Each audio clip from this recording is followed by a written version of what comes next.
game. Kobe Mainoo. Yeah. Bro, first 3 games for United. St. James's Park, Goodison Park, Anfield. Playing well. That's a good baptism. That's very good. That's very good to see. Now all I'd say is our attacking third, man. Hey, give Ten Hag his credit. Problems. Come on, give Ten Hag his credit where he's due. For what exactly? Congratulate him for stopping Liverpool Yes, from... credit to Ten Hag. You know you got a point at Anfield, but I'm not getting carried away, bro. The next game we play is West Ham. It's literally you just know it. Who would have thought Bournemouth would have given us 3-0? Let's go back to that point where now we credit Ten Hag and how he played very Thanks, well. Ten Hag, you coached a 0-0. Good job. Now get trophies. Get trophies. It's that simple. Get trophies. For me, like Arsenal, I wanted PSG. I'm disappointed. you have a many angusha. I'm really want to PSG. I wanted PSG straight away, man. It's down. Unajua, if Ben White cannot deal with Rashford, you think he'd be able to deal with Mbappe?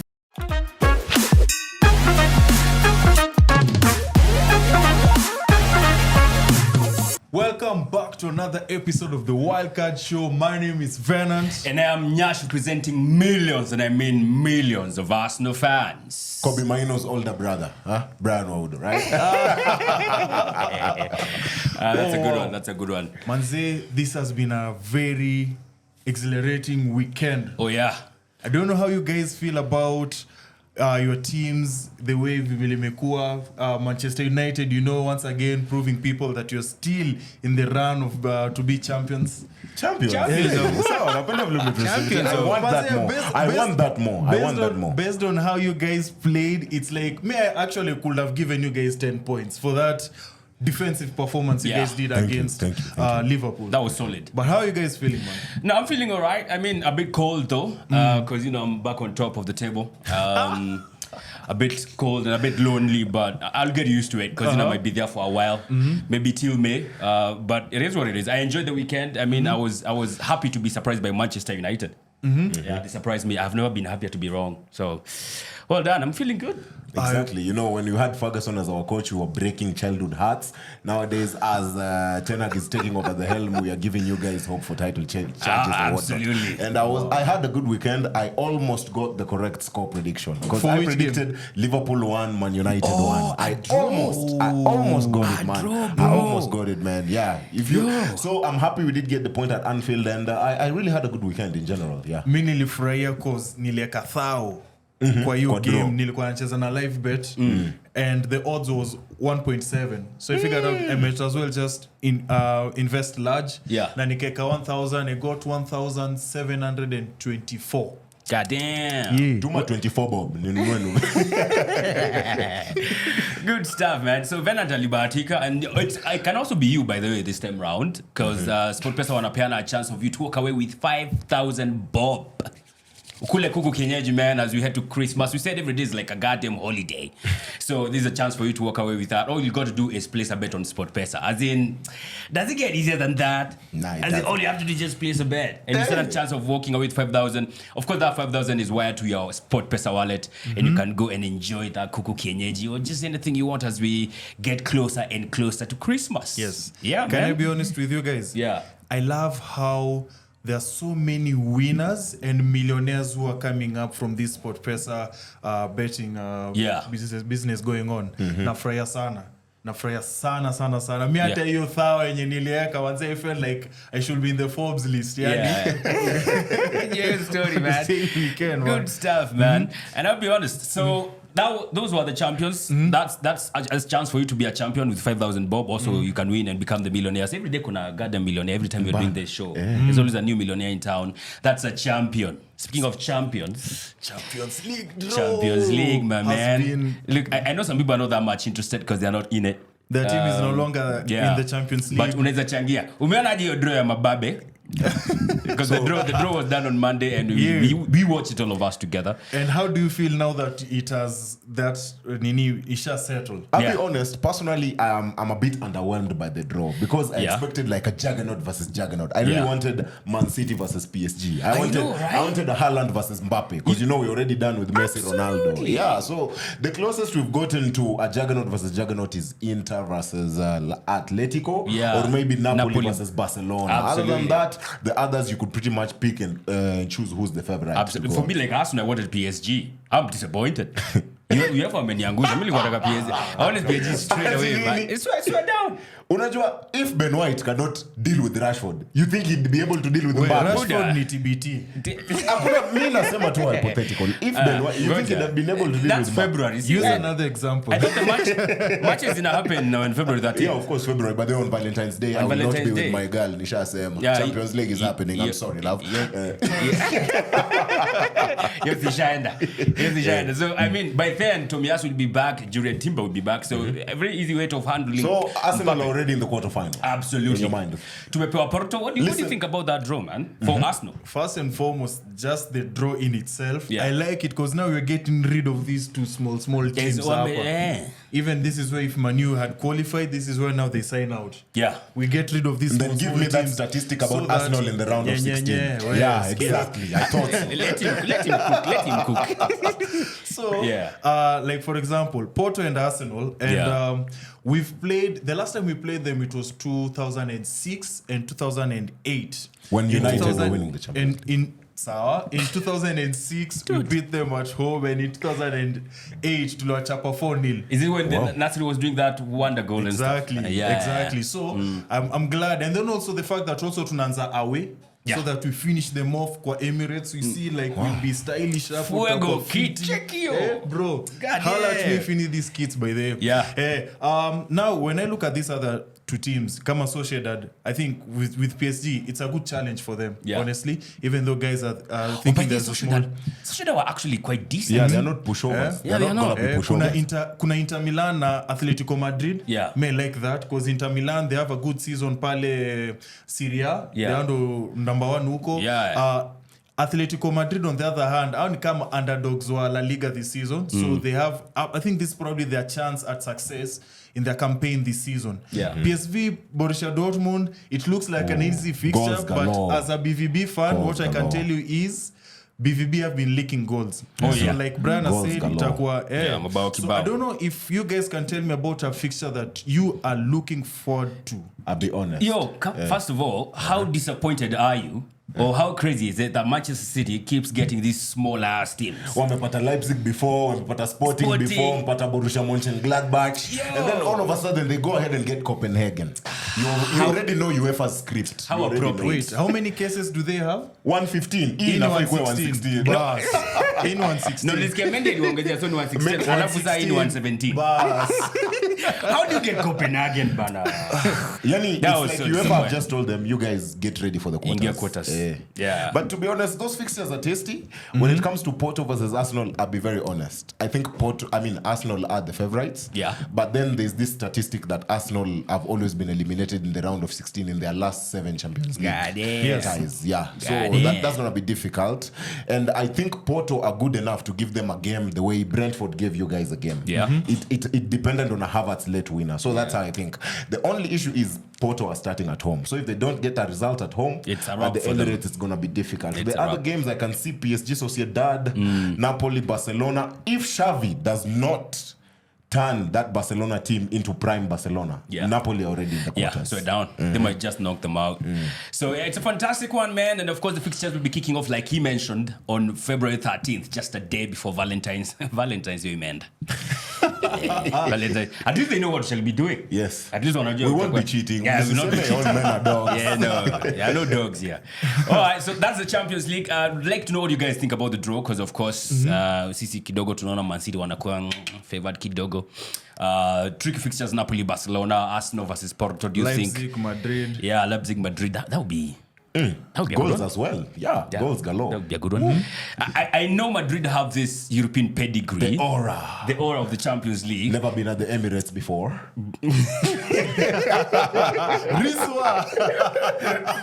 Ref webs play on. Let me just say this mapema. Wakifanya blanda waruhusu Arsenal yende Wembley.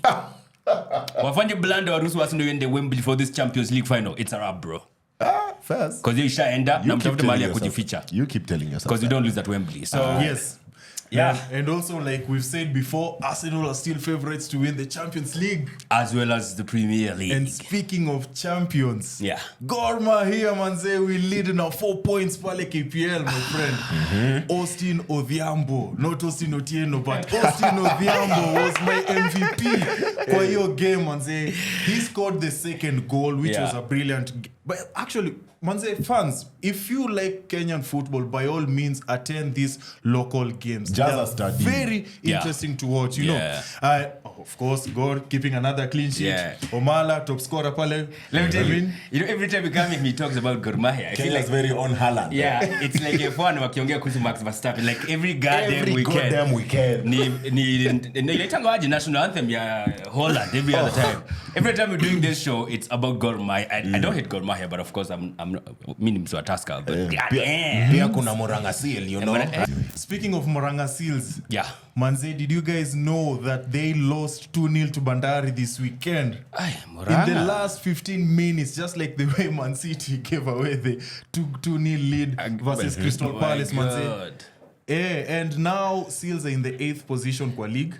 As a result, remember at one point they were number 3. 3. Kipelekana now na Gor, and then we have that Sport Pesa derby. So now they are number 8.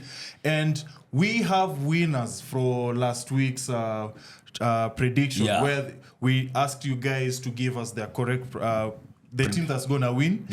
So if you can go ahead and award them, we have how many guys are these? 5 guys who are gonna be walking away with some kits from Muranga Seals. Beautiful jersey over here. Which looks good. Dope kit. Jamie Adero is one of them. We have Leonida Chepkirui. We have Mosioka Timothy. We have Dark Knight. Must be a DC Comics fan, this one. Or Ben. And then we have Benson Muindi. So all you gotta do, man, is DM your name and contacts to the WildCard IG page, of which, by the way, you can find it on the description box. So just DMs there, and you'll get to contact you and see how you can walk away with the kit, courtesy of Muranga Seals. And Muranga Seals, by the way, they have not won in the last 5. Something haven't. Is off with them then. Nikki Amani. What's going on? Twitter should be the coach now. A striker or something. I don't know, man. Oh my God. Yeah, it's terrible. Alafu pale there was the battle between the bankers and the policemen, aka KCB versus Kenya Police. And of course the bankers won 2-1. And I knew the game was over when I saw Otanga's goal. Walfunga bao ingine deadly sana, and I knew they secured the points. Mpaka nami nikacha kuochiwa game. Kidogo I hear they gave away a penalty, and you know policemen, when it comes to fines and penalties, they never delay. But sasa now Tusker play police in a winner takes it all game, and we have a fun here. Agenda yetu ni moja, kuwapea police pombe. Kila mmoja apewe pombe Tusker. Tulienda Bungoma Inzo ya Sugar. Walisahau Inzo ya Sugar sukari inatumia kutengeneza pombe. Tukabeba yote. And smash them up, man. Tumeenda kutengeneza pombe hapa Ruaraka. Police sasa ndio tunapiga next. Waite vizuri, Police Saint-Germain. So they have next, and by the way, we are back at the top half of the Premier League. Pole Kapaito wameanza kufunga. He actually scored a brace last week, midweek, and an assist. He had a goal that was chopped off during the weekend, but ni sawa, we're moving on slowly but surely. Ndovu inaanza kukwea. Yes, sir. Tusker lead by a point. When you compare Tusker and Police, you guys lead by a point, and you share the same goal difference. So this is now for everything those people who I tell attend Easter Sunday game yako attend this week. Yes. When is it? I think itakuwa Wednesday or Thursday, because the final games for this year is Wednesday and Thursday. So for Kinagor na Nani, the games will be the same time as the show premieres. So tupatane pale live chat number prediction. And timu ya nani? AFC Leopards. Tunalinda wapi? AFC Leopards. Hey, hiyo Leopard ina mbio bana. Haifanyi kitu. How are they doing? Leopard won their famous Ingo Derby. That's 2 wins out of in 14. They beat Homeboys? No, they beat Kakamega Homeboys. So that's our second win in 14 games. 14 games. Good, moving like Burnley, man. In 14 games, Manze. So that's terrible. Let me ask, Brad, how are you surviving supporting AFC Leopards and Manchester United? See, I'm surviving, exactly. I'm not even leaving, I'm surviving. I'm not leaving. It must be hard. Well, very bad. Funny how nobody talks about your bus anymore. Wow. Hey, pole. Uko chini, bigger fish to fry. Yeah. So AFC play which team is it? Muranga Seals. Hey, itakuwa ngori. Yes. Seals winless in 5. AFC 2 wins out of 14. Yes, and it's a must win for AFC, otherwise wako relegation. No shit. Yes. It will be the same time as they show premieres. So once again, pale live chat, Nico, I'll be there. I'll be watching the both games while communicating with you guys. Make sure you let us know prediction. Also, another team that ili win, Shabana 1 versus Sofapaka. Yukileleao na oma fans. Yes. Bobe walipiga batoto ba Mungu. Unajua ni watu wa Mungu mnapiga hivi. Unajua ni watu wa Mungu mnapiga shida yenu. I think Shabana is the Chelsea FC this season. KPL. Yes, because they have been losing games, and then when you least expect it, boom, 4-1. But Sofapaka have been poor this season. But still getting beat 4-1. I mean, no one saw that one coming. Wako chini relegation. Bottom of the So there's a tight race up chini kwa relegation, you know. And like I said, I think Shabana is the Chelsea FC ya KPL. And when you least expect, they win. Sofapaka play Muhoroni, who beat Posta Rangers last weekend. It's a must win for Sofapaka by the way. It must win. Muhoroni used to be buoyed by beating Posta Rangers. Well, I hope they capitalize on that one. They better capitalize on that one. Manze, so once again, I'm happy for Gor Mahia. They extended the lead by 4 points. And you know which other team is leading in the league right now? Wacha wewe. Arsenali. Ndio umerudi juu ya mti. Pale tunafaa where we belong. Smile, be happy for us. You know the Bible says be happy for your leaders, brother. Exactly. You should be happy for other people. The blessings space takujia. So smile for the camera. Start blessings Come on. Yo, you know partly we have to thank Manchester United for that. Yes. Yeah. But of course, speak to me. We have to call me daddy. Relax. First of all, we have to thank ourselves. We have to thank ourselves for performing the way we have, and we thank you, Abe, for holding Liverpool to a draw. Let's talk about your game, to be honest. Because first of all, last week, kila mtu alisema, even the predictions we made, we say you guys are gonna get clattered. Yeah, by the way, I think everyone in the whole country practically knew that Liverpool were going to batter us. Most of the people who were skeptical were probably some Arsenal fans and the staunch United fans like me, because I predicted that it's going to be a 1-1 draw. It was very close. You can't say Liverpool are going to beat you. I wanna say something. I read YouTube comments, I read WildCard IG comments, and on the TikTok. Yeah. You might be surprised, but a lot of people from the social media side predicted a draw. No shit. I swear to God. They know who to the listen. point even I was convinced. They know who to I was listen. convinced. They know who to listen to. Yeah, especially the 1-1 prediction. Yeah. Everybody was like draw 1-1. Yeah. United will not disappoint. I'll be very honest. The reason behind my prediction was the fact that we were watching the Liverpool versus Palace game last week. Yeah. And Liverpool did not look anywhere near as good. Nope. So I was sure they were going to turn up, but we were, of course, this is a team that got clattered 7-0 last season. So they were obviously going to come and park the bus. Yeah. We could have got away with a 1-0 or a 2-0 win. I mean, Højlund had a chance. Garnacho had a chance as well. So it could have been our way. We could have gotten the 3 points at Anfield ever since 2016, but unfortunately it wasn't. I just want to give a shout to guys like Varane, a leader at the back, Johnny Evans, who's practically 57 right now, and he was he was able to put down Nunes in his pocket. A big shout out to Onana as well. He had a good game. Kobe Mainoo, first 3 games for United. St. James's Park, Goodison Park, Anfield, playing well. That's a good baptism. That's very good. That's very good to see. Now all I'd say is our attacking third, man. Hey, give Ten Hag his credit. Come on, give Ten Hag his credit where he's due. For what exactly? Congratulate him for stopping Liverpool. Yes, credit to Ten Hag. You know you got a point at Anfield, but I'm not getting carried away, bro. The next game we play is West Ham. It's literally you just know it. Who would have thought Bournemouth would have given us 3-0? Let's go back to that point where now we credit Ten Hag and how he played very well. Thanks, Ten Hag. You coached a 0-0. Good job. Now get trophies. Get trophies. It's that simple. Get trophies.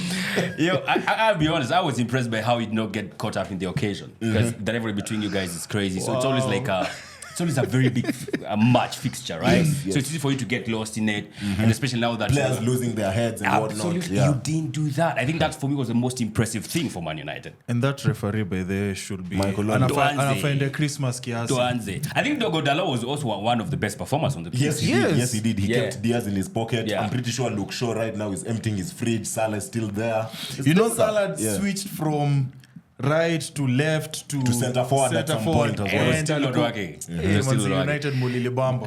But how do you guys feel about Liverpool in terms of the title charge?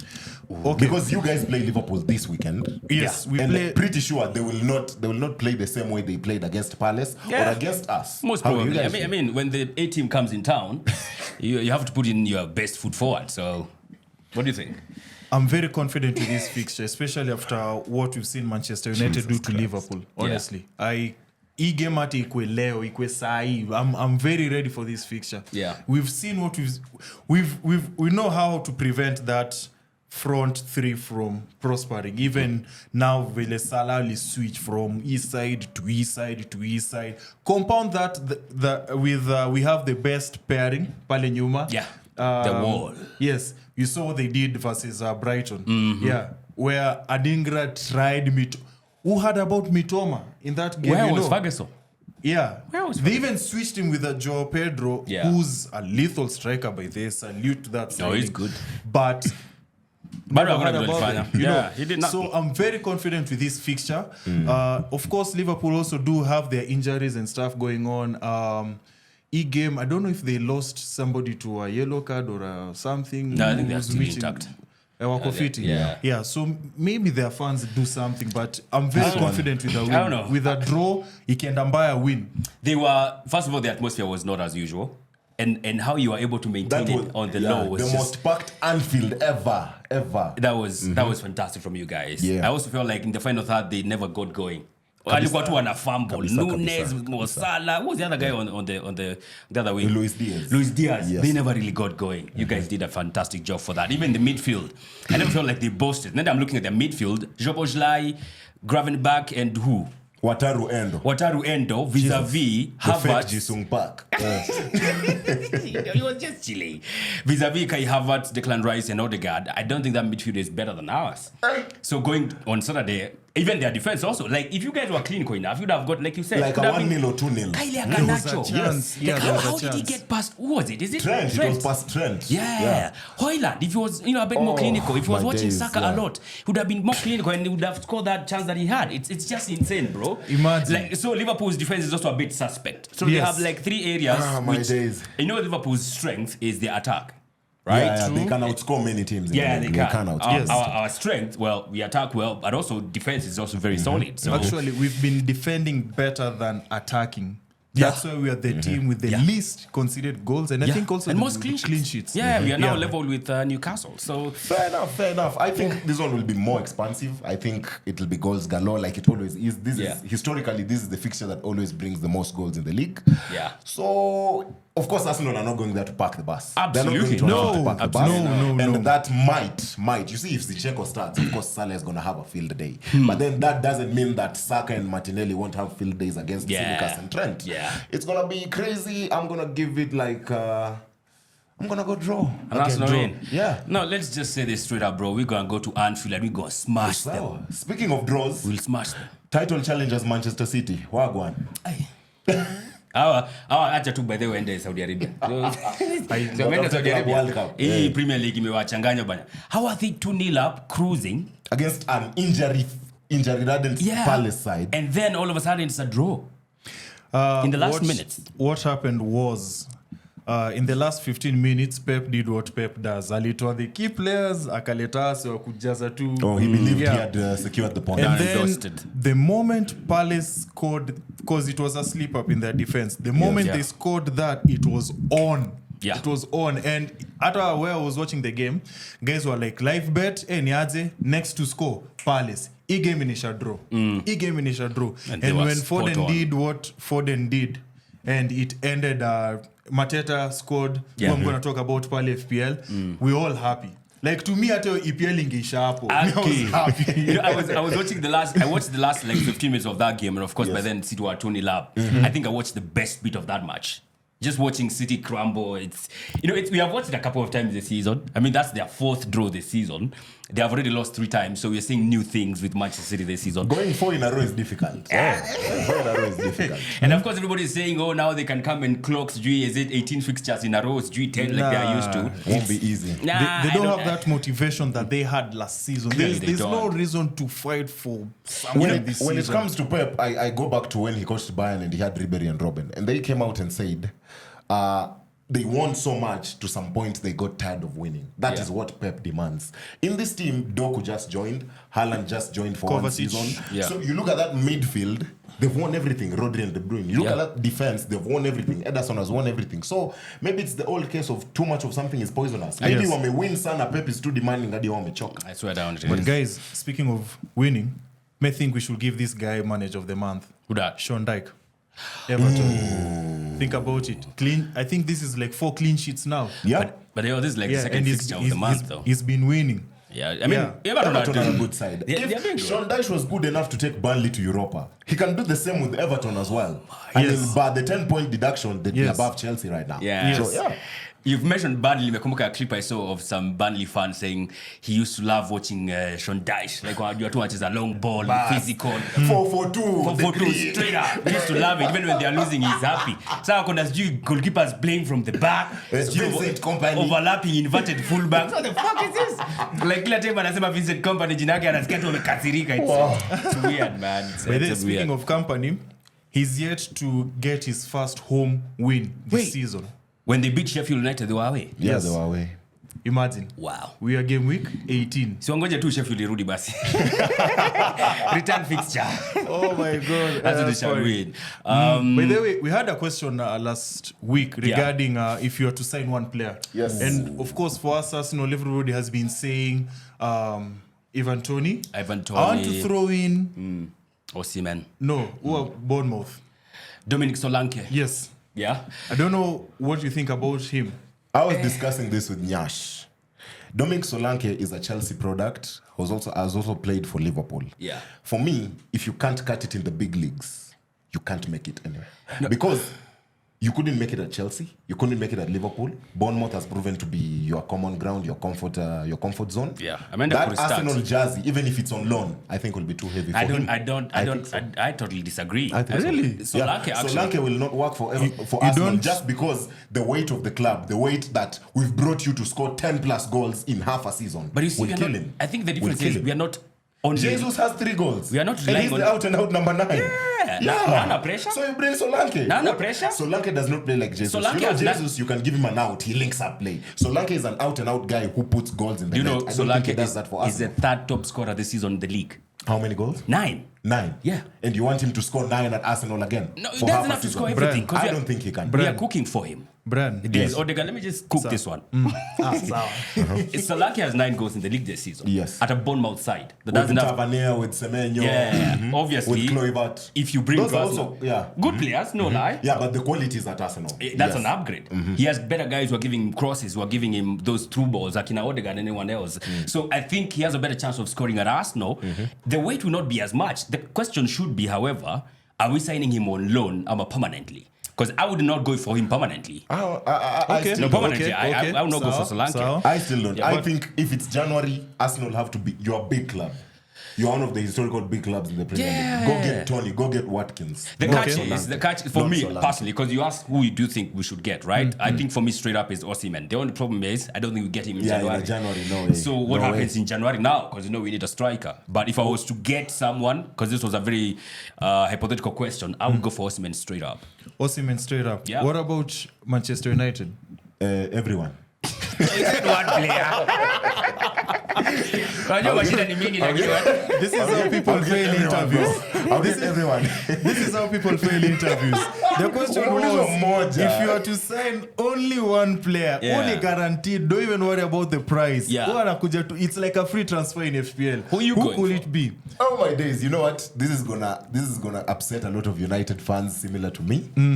But looking at our team right now, I drop Amrabat. I think if Casemiro is fit, Casemiro starts. Bruno alongside him in the pivot for 2, and then we go get a proper CAM. Someone who just doesn't ping long balls. Who's that? You said from the league? Anywhere in Europe? Anywhere. Oh my days. At AFC. Come on, you might have a cousin who plays good football. And this is the right time to plug you for sure. I don't know. I'm stuck. CAM or right winger for Anthony. You know what? I'll go Florian Wirtz from Leverkusen. Okay. Yes. Florian Wirtz from Leverkusen. That's a solid one. Yes. That's a solid one. Yes. I thought you were gonna say the real Onana Pale Everton.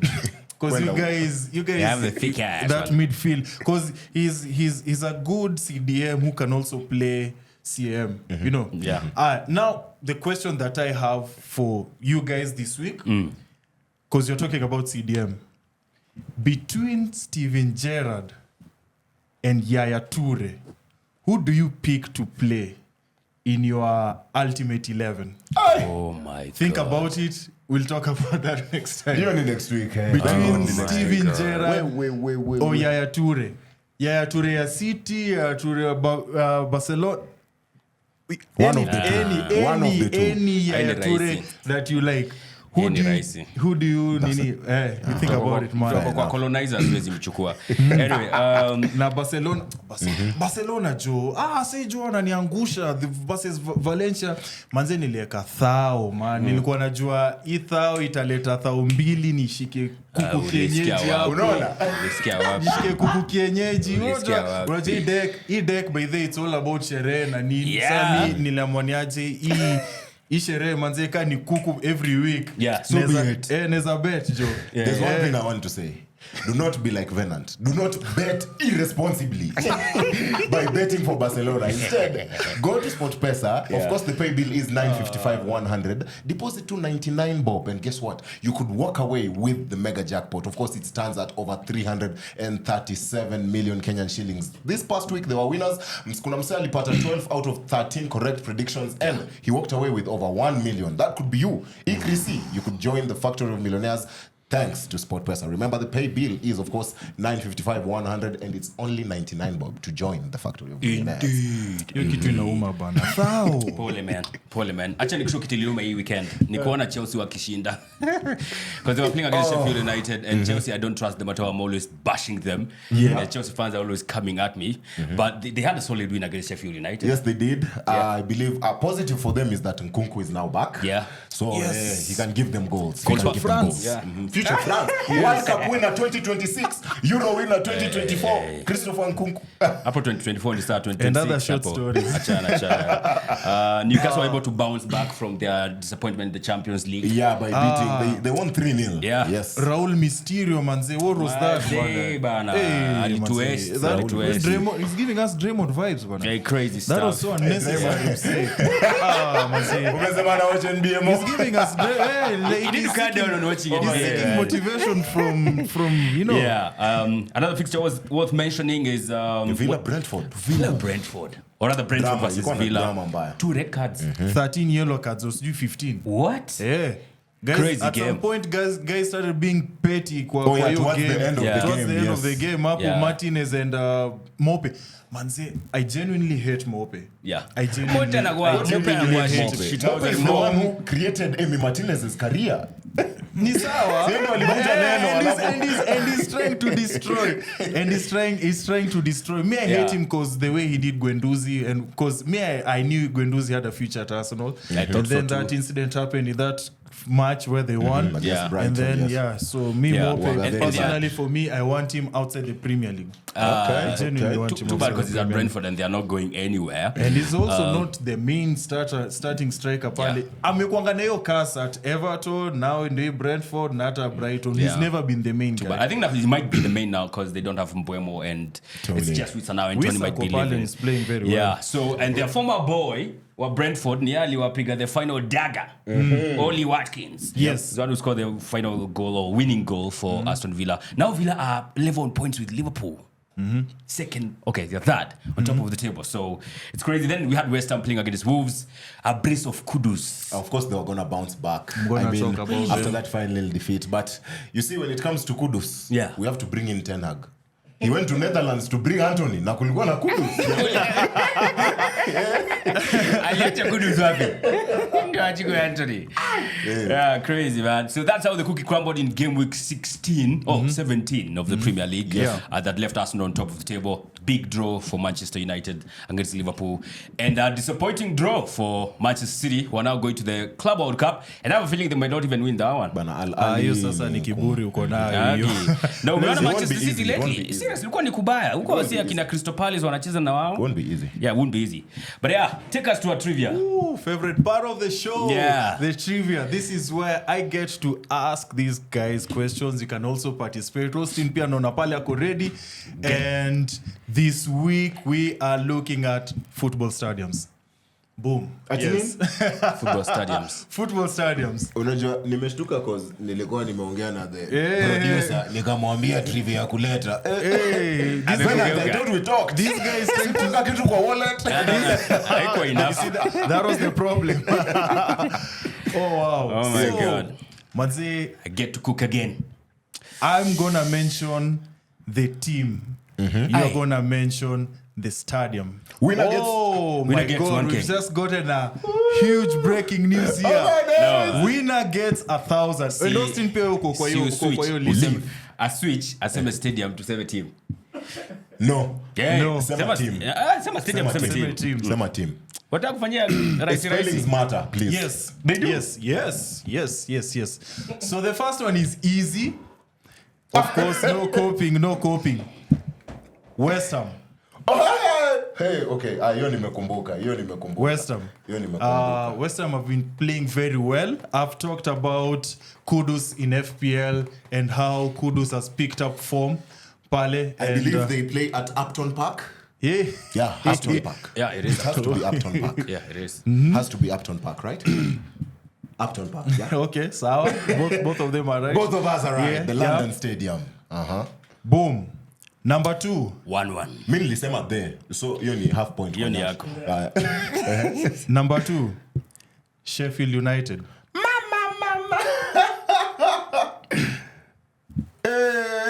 Umeongeza pesa? Nimekumbuka. Spellings matter.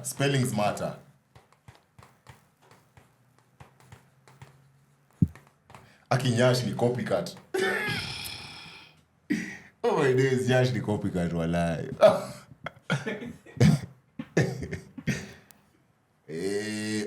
Yeah. Sorry.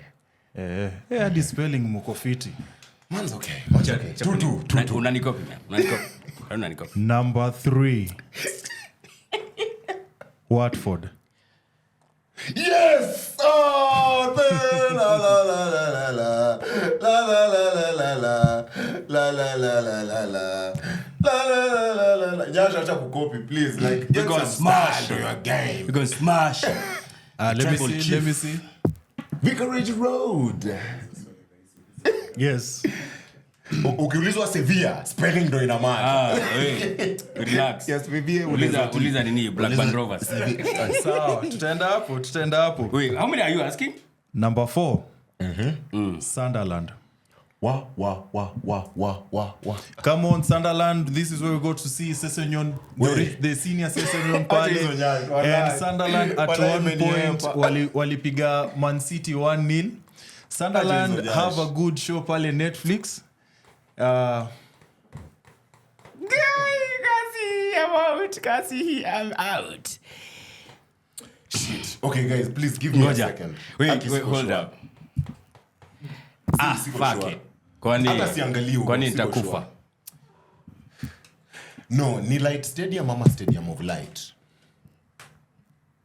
Huyu msee ananikopi, man. VR Sawa. The good Stadium of Light. Boom. So go 4-4. Yeah. I think this is the one that now... Acha hizo. I need 1,000 shillings. Uliza Sevilla. This is the one. Abana. This is the one. Uliza Borussia. Stoke City. Fuck. There's a famous meme Stoke City about winning them on a chilly Monday night. Wednesday. A cold night in Stoke. Nimekumbuka hiyo a cold tulidraw 2-2 time ya Mourinho huko. Wait. This is where we got to see anaitwaje Onatovic, Choupo-Moting, who's now akofiti pale. Delap akifanya hizo ma long throw. And also Chelsea look you because I am winning the fucking trivia. I swear to God it's this one. It's this one. Na sionyeshi, hadi onyeshe yako sionyeshi. You know, like genuinely I'm fucking forgotten on this one. Man knows. Man remembered. Nakumbuka chupo moting akitufunga 2 time ya Mourinho. I remember that.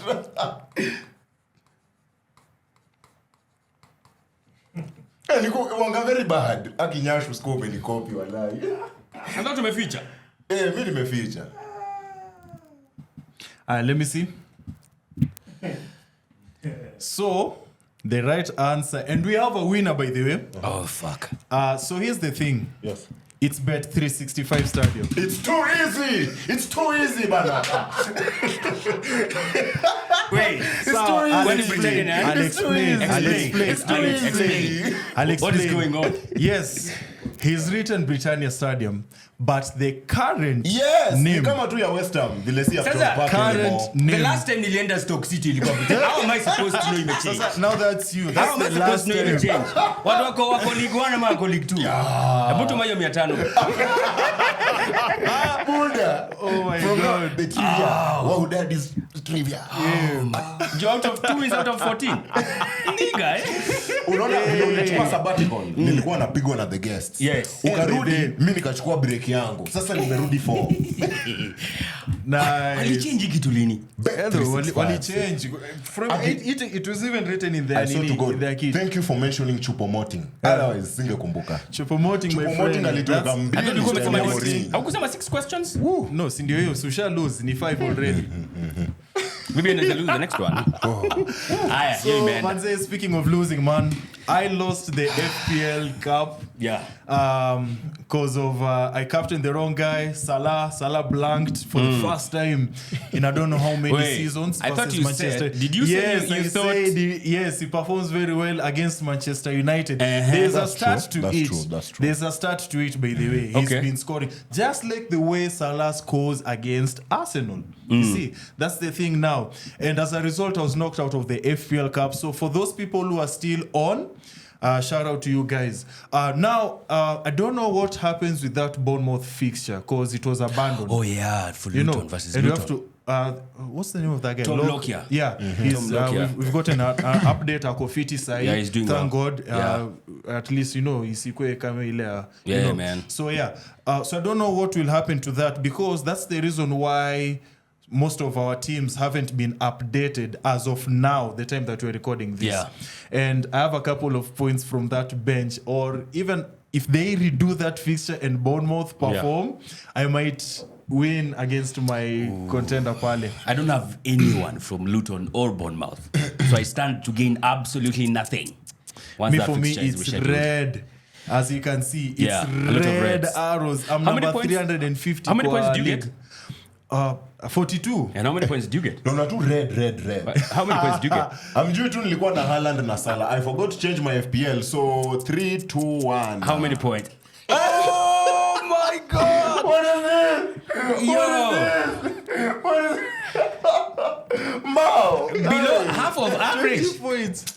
Oh my God. No wonder I'm gonna red Wow. How about you falling like a stone in water? That's interesting. But what we've learned in FPL this season, this game week, is we've seen the power of owning differentials in your team. Because it's the differentials that performed very well this game week. I'm talking about Kudus and Paqueta. Oh my You know, days. that was Kwanza 2 Paqueta, assists and yeah. 2 goals, Yeah. and a couple of bonus points shared between the two. Yeah. You know, however, the next 3 fixtures kidogo ni tricky. We've been tipped with one, which Yeah. is Manchester United. Oh, yes. You know, Wait, let me ask before you go on. Is Kai Havertz a differential? yes, Kai Havertz Yes. is a I'm differential. bugging that guy. Yes. Jesus Christ. Yeah, I need to have him in my squad. 7.1 million. Yeah. So West Ham are Kofiti. Their next 3 fixtures ni Man United home, Arsenal away, and Brighton at home. Steer clear of So- West Ham players. Really? Oh, apart from Man United. Rest. Because Man United is at home and Brighton is at home. No. Away. Oh, like West Ham are at home. Yeah. Yeah, West Ham are at to the home. London Man Stadium. United versus Man United, West Ham are at home versus Brighton, West Ham are at home. So I don't know what you think about that because, of course, with the Arsenal fixture, they're that's a that's tricky Arsenal one. fixture. Guys, this you remember the draw they did to us last season? Trust me. Oh yeah. But you're not Yeah. doing those howlers anymore. They might blank with us. I think the same way we beat Burnley 1-0, the same way we beat Sheffield United 2-1. I firmly believe that it could be a McTominay winner or something. I think West Ham will blank That would be against us. Also, we've seen the power of owning, attacking defenders pale kwa FPL. I'm talking about Dan Burns and Livramento from Newcastle pale. They got us points this week against Fulham. Yeah. You know, so like that's what 15 points when you score and keep a clean sheet. Yeah. That you are guaranteed. So also think about attacking defenders when you are selecting defenders in your FPL. It's not just the odds of them keeping a clean sheet. Yes. Also look at the odds of them giving you an assist as well as goals.